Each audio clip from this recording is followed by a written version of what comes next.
He looked out at a stadium full of people who'd paid to believe, then looked for someone to blame, and landed on the one group least able to answer back: the fans. You don't have to love the Dolphins to see how raw this moment is. It was late, the scoreboard ugly, and Tua Tagovailoa stepped up and did what so many athletes do when the scoreboard stings. He spoke, only this time he didn't point at the tape, the pocket, or even the play call. He pointed to noise, to Baltimore fans, to Cadence, to the chaos of a moment he said was partly created by people in the stands. It's a tiny thing in the anatomy of a loss, except that it's also everything. In a city that's been giving everything to this team, a quarterback tossing blame at the crowd lands like salt. Let's be honest, fans are the easiest target. They're loud, they're visible, they're emotional, and they cost money. But blaming them for timing errors, pre-snap penalties, false starts, is the kind of comment that shrinks a locker room to a headline. You don't fix sloppy execution by lecturing ticket holders. You fix it by looking inward. Tape, fundamentals, preparation. Tua's words didn't sound like introspection. They sounded defensive. And when a leader sounds defensive in a 2-7 season, the room gets quiet for a reason. This isn't the first public misstep. In recent weeks, he's been an accidental narrator of dysfunction, criticizing teammates for skipping player-only meetings, questioning leadership, calling out players in a way that made its way into the press. Those are not innocent observations in a losing season. They're accelerants. Team dynamics are fragile. Trust is a muscle. When your QB is the one snapping the weight on that muscle, every contraction matters. You can be the best thrower in the world, but if your locker room is a room of half trust, you lose more than games. You lose momentum. And yet there's a softer, scarred angle here we can't ignore.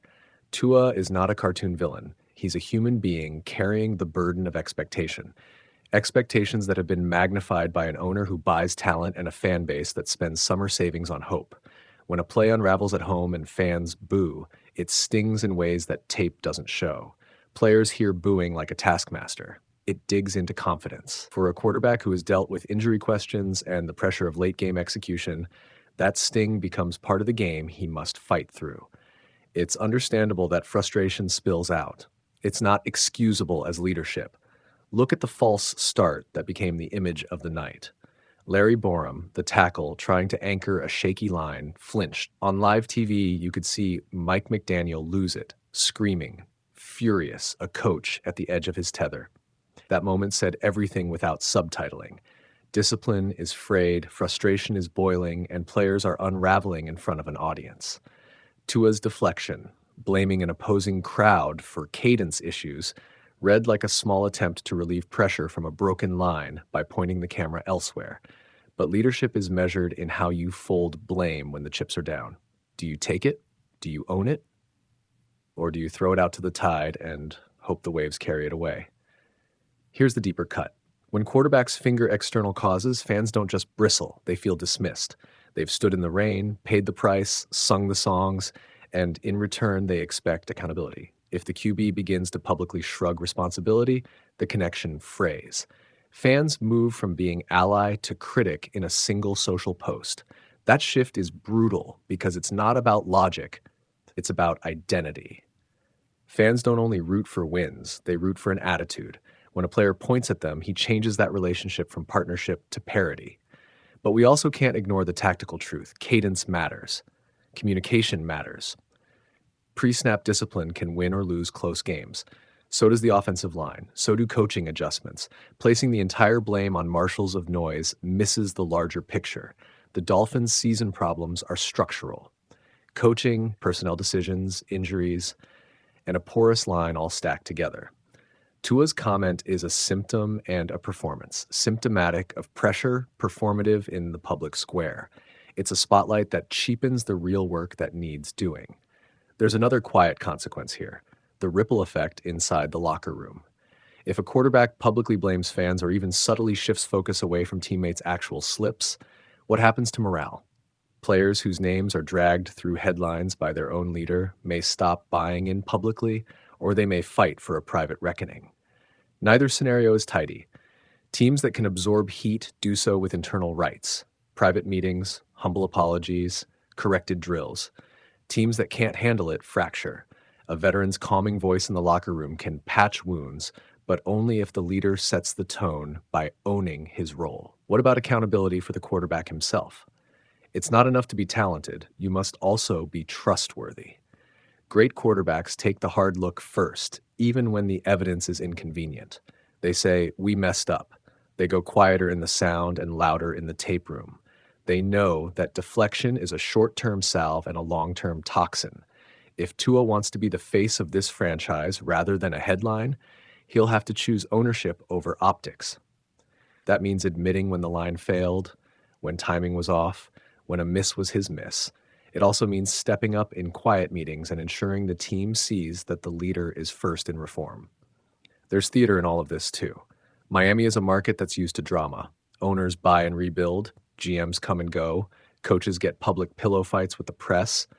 This moment will either fade into rehashed clips, Tua's slip, fans' booze, another loss, or it will be the pivot. If the Dolphins answer with clarity, fix the line, tighten prep, forfeit sound excuses, they can recenter the narrative.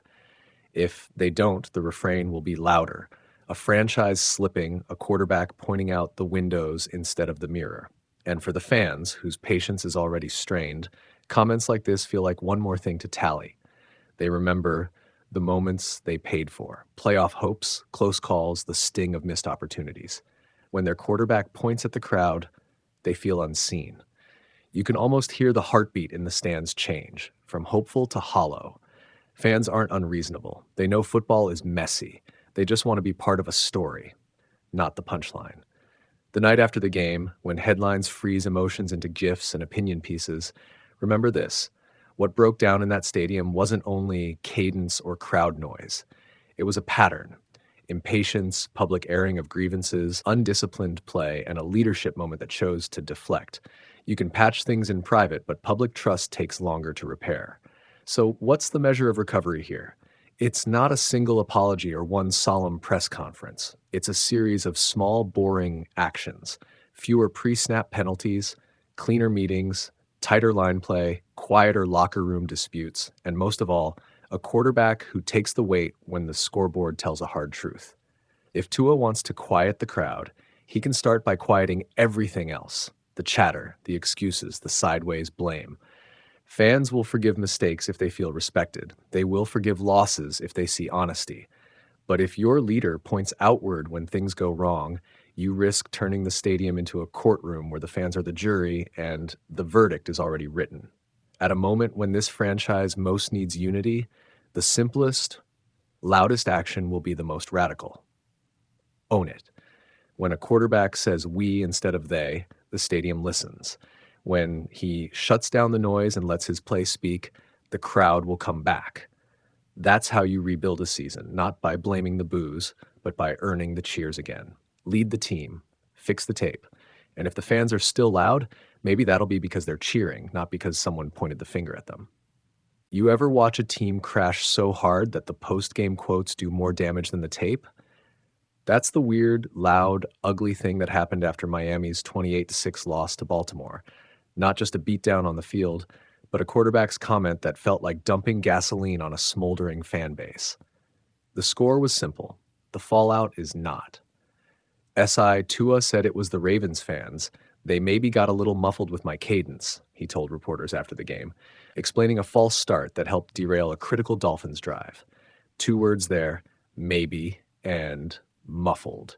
It's the kind of half apology that sounds like blame, and in a city where fans have already been burned by expectations, it landed like a taunt. Newsweek.com. Let's put that line under a microscope. Quarterbacks talk about cadence and crowd noise all the time. It's a legit football problem when opposing fans are loud enough to disrupt a snap count. But there are 2 realities that make Tua's comment combustible. 1, Hard Rock Stadium is home turf. And when your home stadium feels half empty or hostile, the optics are brutal. And 2, this isn't the first time Tua has publicly aired frustrations about teammates and team culture this season. Fans don't just hear words, they hear context. WPLG. Remember what came before. A handful of public moments where Tua criticized teammates for skipping player-only meetings and later apologized for the way he said it. That's the pattern that changes how a simple post-game quote reads. When a leader points outward as a default reflex, especially in the middle of a losing skid, it reads less like leadership and more like deflection. People notice the pattern faster than the nuance. ESPN.com, the fan reaction was immediate and savage. Social feeds lit up with calls to boycott, memes that mercilessly roasted the quarterback and the team, and a chorus of enough. Some fans said they were done, not because of one line, but because it felt like the latest in a string of public misfires and private disappointments. When home crowds boo and threaten to stay away, you are watching trust evaporate in real time. Sports.yahoo.com.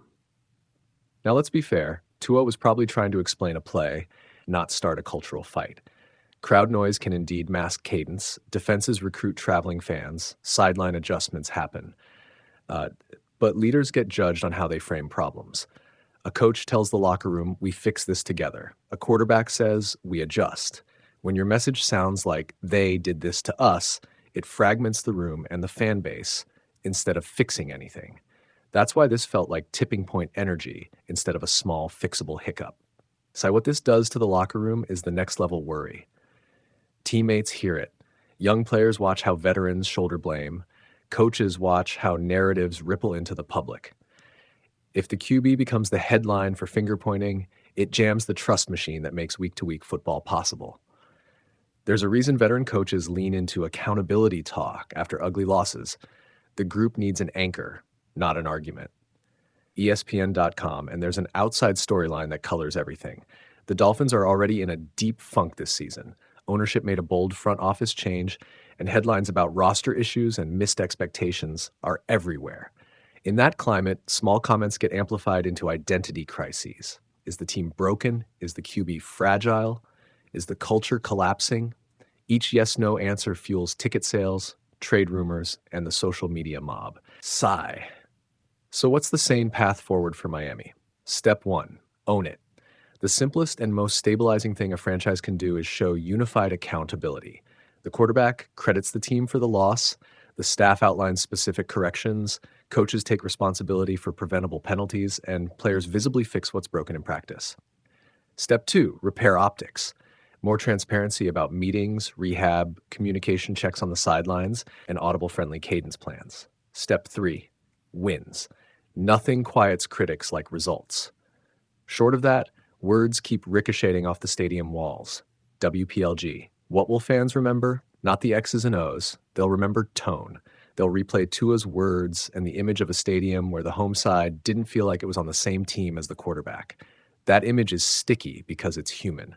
People measure trust in small moments, and this felt like a big one.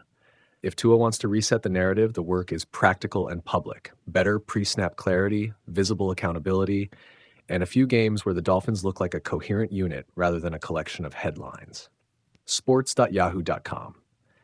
Here's the kicker, literally and figuratively. Leadership is a ledger of repeated small acts. A quarterback can't erase a season with a single apology any more than a fan can annul disappointment with a flare of anger. But the ledger can be repaired slowly by doing the tiny boring things right. Pre-snap checks in practice, disciplined meetings, and taking the blame when there's blame to take. If that starts to happen, the crowd noise will stop being an excuse and start being a problem everybody fixes together.